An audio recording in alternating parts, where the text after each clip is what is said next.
Another Becoming a Modern Man. We are playing Selesnya Value, and we are running up against Mono Blue Merfolk this time, the old style Merfolk deck. So this is our opener. It doesn't have a mana dog, but I think we're happy enough with this. We've got a 2-drop into a 3-drop, which seems fine. Opponent leads off with a Curse Catcher. I'm going to play a Voice of Resurgence on turn 2. Opponent plays a Master of the Pearl Trident, doesn't attack into our Voice, which is fine. We draw a Scavenging Ooze, and just going to run out Tireless Tracker here. Not putting my fetches out because just trying to preserve life, really. I mean, I suppose we've got Horizon Canopy as well, which is going to cause us pain, so maybe we should have played and cracked one of these earlier, but just trying to preserve our life total for the most part. Opponent is going to play a Regery and attackers with both his 3/3s. I'm going to trade the tracker with the Master of the Pearl Trident. It's not often you get an opportunity to trade with a Lord, and that particular Lord also grants Island Walk, which can be a problem later on. So I mean, obviously we didn't really get the value out of the tracker that we would have liked. And had we kept on for it another turn, actually another reason not to play the fetch lands is to get extra triggers off the Tireless Tracker as well. Yeah, as I say, I think it was probably the right thing to do. It's, as I say, rare you get an opportunity to trade with a Lord against Merfolk, and he gave me that opportunity, so seemed like it was worth taking. I mean, obviously we could have got a lot of value off the Tireless Tracker with these fetch lands, etc., but I think that was the right thing to do. I'm going to crack this fetch here, get a basic to preserve our life total, as I've said, and run out the Knight of Reliquary. I'm just going to run out Kapala here, and use the Regery's ability to tap down our Knight. And he's going to attack for 2. Going to trade here. I'm fairly happy with the trade. The token is probably going to be bigger than a 2/2 at this point, so happy with that. We draw a Collected Company off the top. I decided to attack with the token. I probably should have cast Collected Company first. I'm going to cast Collected Company now, if our opponent doesn't block. I had 2 Noble Hierarchs, which is kind of a disappointing Collected Company, and again, a good reason for us to have played it before attacks, as we'd been able to attack for 6 there rather than 4, but never mind. So our opponent plays a lot of Atlantis here. Uses Regery to untap the Cavern, then plays a Spreading Seas on our Ghost Quarter, and attacks here. So what we're going to do here is we are going to sack our planes, and then we can search up a Ghost Quarter. The plan was to Ghost Quarter my own Ghost Quarter, therefore getting rid of the Spreading Seas and allowing us to block. I mean, we're probably not going to block either way, but obviously that gets rid of the Island Walk factor, and obviously that's something we can do a few times with the Regery. As it turns out, I was playing on my laptop and I misclicked, as I didn't have a mouse, so I ended up sacking the Ghost Quarter to itself, which isn't too smart, but you see the intention with that play. I'm going to fetch here. Obviously that gives us a fairly big Knight. We look into drawing a Ghost Quarter anyway, so that's obviously very good for us. We're going to play the Scavenging Ooze. We've also got an Excavator in hand as well, which means we can replay Ghost Quarters. Not entirely sure why I didn't play the Excavator here. I mean, obviously we got more blockers this way, I guess, but maybe we should just cast the Excavator there as well. Plays Curse Catcher, taps down the Knight.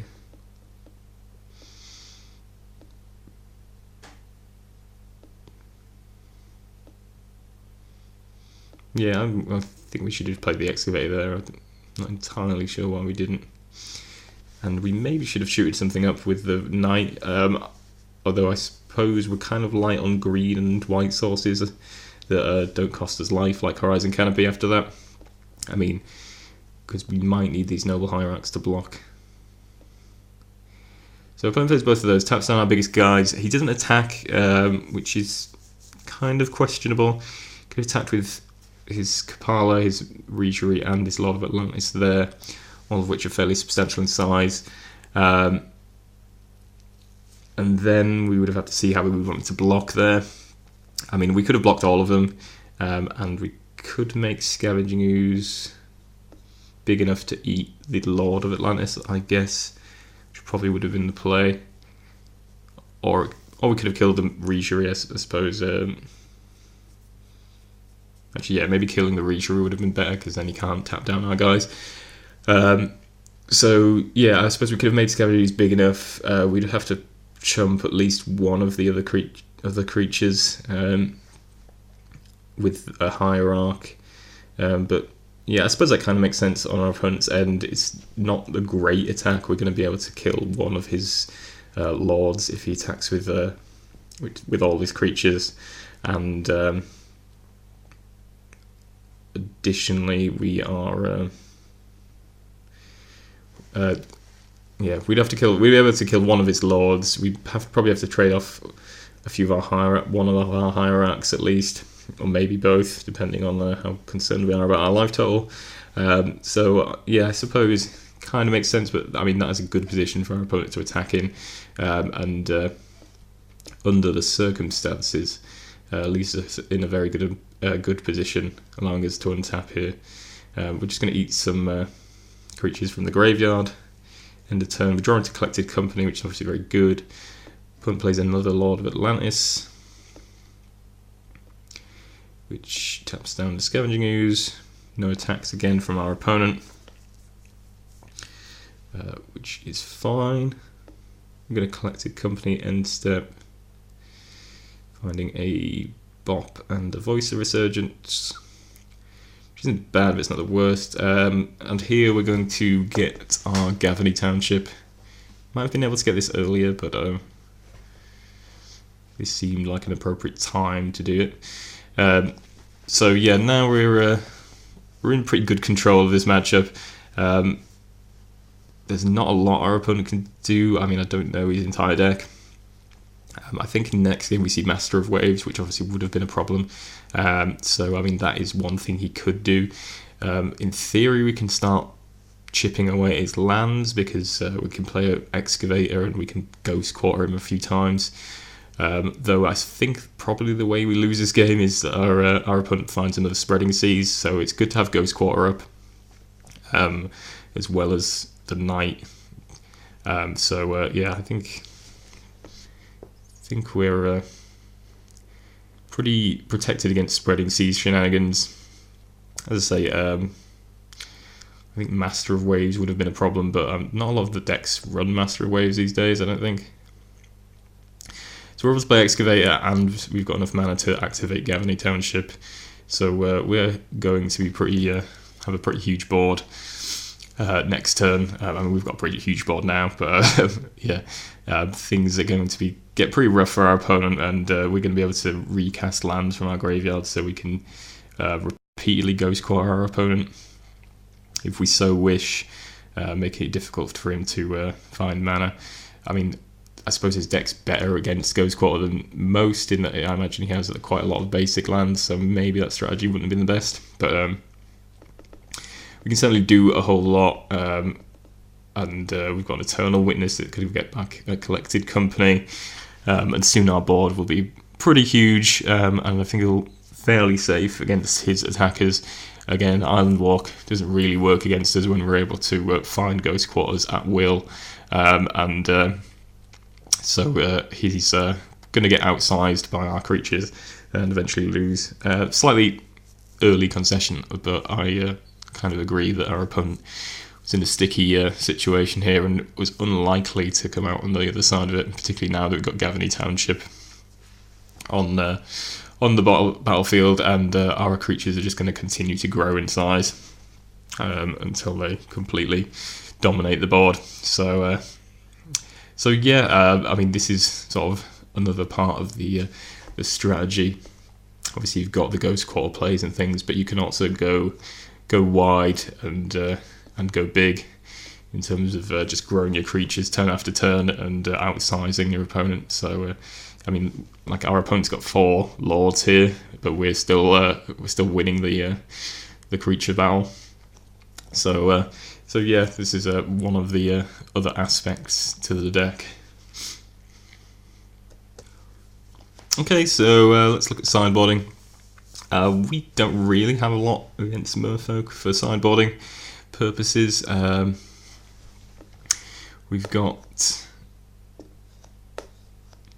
kind of light on removal, which obviously is a problem against his deck. Everything else is sort of good or good enough. We haven't, sideboard. Not really a whole lot we want to bring in. Maybe bring in Pride Mage to destroy Vile, or maybe a Reclamation Sage for the same purpose. That's probably fair trade. Maybe traded something out. I get Aven Mind Sensor, which obviously doesn't do a whole lot in this matchup. But otherwise, I think the deck is pretty much as it is. I suppose you could try and play Elspeth. Obviously, it would be a good way to clear the board if they've managed to get a lot of creatures into play with lords, etc. And also the 1/1 blockers would be decent. But I don't know if Elspeth is a bit slow for a Merfolk matchup. So yeah, I suppose potentially we're looking at Elspeth and Pride Mage as cards you want to bring in. But otherwise, it's kind of pretty much the same. Not a lot of action from the sideboard for this matchup. Okay, so here we are with game 2. Pretty decent hand. We've got a Path to Exile, so we can potentially remove a Lord, which is going to be useful for us. We've got a 2-drop in the form of Voice, and then we've got our best 3-drop, Knight of the Reliquary, or a Corsair, which also have a pretty decent 3-drop as well, a decent blocker, and a way to gain life. So pretty happy with our hand. And drawing a Bop off the top of the deck is also very nice. It's going to speed up our hand a little bit. So our opponent leads off with a Curse Catcher. We're going to lead off with a Birds of Paradise. We'll play Spreading Seas, attacks for 1, which is fine. We're going to play a Knight here, and we draw into Ghost Quarter, so we already have the answer to the Spreading Seas if needs be. Opponent can't attack after playing a Silver Gill, so he's already kind of behind as it stands. He plays Lord of Atlantis. Just going to get a fetch land here, so sorry, everything's going a little bit too fast. Okay, so end of turn, what we did there was we stacked our forest to get a fetch land, to crack it, to get Temple Garden. Obviously, it gives us both our colours back, and grows the Knight of Reliquary to a nice size. We're going to play Corsair out here. We found a second Path to Exile, which is good. We've got 2 Ghost Quarters as well, so we've got sort of all the answers to Spreading Seas that we could want, and a pretty robust board. And plays a second Spreading Seas, but he's going to play it on his own land. The reason for that is if we Ghost Quarter the land he targets with Spreading Seas, then the whole card gets countered and he doesn't draw a card. So being aware that we already hold 2 Ghost Quarters, our opponent's just going to target his own land. I could have Ghost Quartered it in response to prevent the draw, but I don't think that was necessary or a particularly good play, so I didn't bother with that. So draw a land. which will play, gain life. Got another knight coming, which is obviously good. We can attack here, but I don't particularly like our attacks. I mean, we can attack with a knight, but our opponent's probably inclined to trade, which doesn't do anything good for us. We can attack with the Corsair, because our opponent doesn't really have any good blocks. So maybe we do that. I think I just decide to hold back. I mean, knowing we've got Gavany Township in hand, as it stands, which we'll probably be playing next turn, our creatures are about to get a lot bigger, so I feel fairly happy with our position. Opponent plays a Harbinger of Tides, which doesn't get to bounce anything, so sort of glad we didn't attack in that sense. Opponent plays Master of the Waves, which, like I say, I don't think we see this card in Merfolk decks as often anymore, though I'm not as up on Merfolk lists as I once was. So yeah, this triggers 8 times, which is pretty scary and actually pretty powerful. So yeah, our opponent did just produce a lot of elementals. Fortunately, we have 2 passes actually in hand, but we actually do have the removal to get rid of that. That's one of the threats I hadn't really been taking into account, and is probably one of the best answers to our general position, is to just produce way more attackers than we have blockers, and smash through. As I say, that would have been potentially deadly, or close to deadly, had he managed to keep it on board. But as I say, we got the Path to Exile, and our opponent could Seeds. I don't know if he had another Master in his deck. As I say, if he did, that was kind of an early concession, but maybe that was the only copy he held in his deck, which would make sense, because otherwise I don't really see our opponent winning this game. Haven't seen the Gavany Township yet, but that's obviously going to make our creatures pretty huge. As I say, the whole Island Walk thing doesn't really work against our deck, particularly once we've found the Ghost Quarters we need. We also have a Knight on top, which is going to be very substantial in size when we play it, or if we play it. And we have Path to Exile up to remove his Lord of Atlantis, or another Master of Waves if necessary. So yeah, we have the position pretty well locked down, and yeah, we managed to wrap this one up fairly easily. So yeah, I mean, certainly interesting that this deck is so well equipped against a sort of creature deck like Merfolk, which is quite fast. I mean, I don't imagine every matchup's going to go this well. I don't think it's necessarily a favoured matchup in the sense that they are able to brute a lot of creatures and make them very large very quickly. But if we are able to stabilise and get things like Knight of the Reliquary on board, it becomes very difficult for them to attack through us. And if we can stabilise the board, as say, like we have done in here and in the last game, then we have the long game certainly favours us, sort of subject to a Master of the Waves type card. They're just going to keep dropping Lords, I suppose, for the most part, by which time we can probably make our whole team pretty huge, and it's going to be very difficult for them to win through that. So yeah, I think possibly a slightly favourable matchup. And yeah, it's kind of interesting how this deck can work as a sort of control deck, but also sort of a creature deck in the same time, and a deck that plays sort of for the long game and sort of eventually just outsizes the opponent and goes over the top. So yeah, this was a lot of fun, and we managed to beat Merfolk 2-0 here.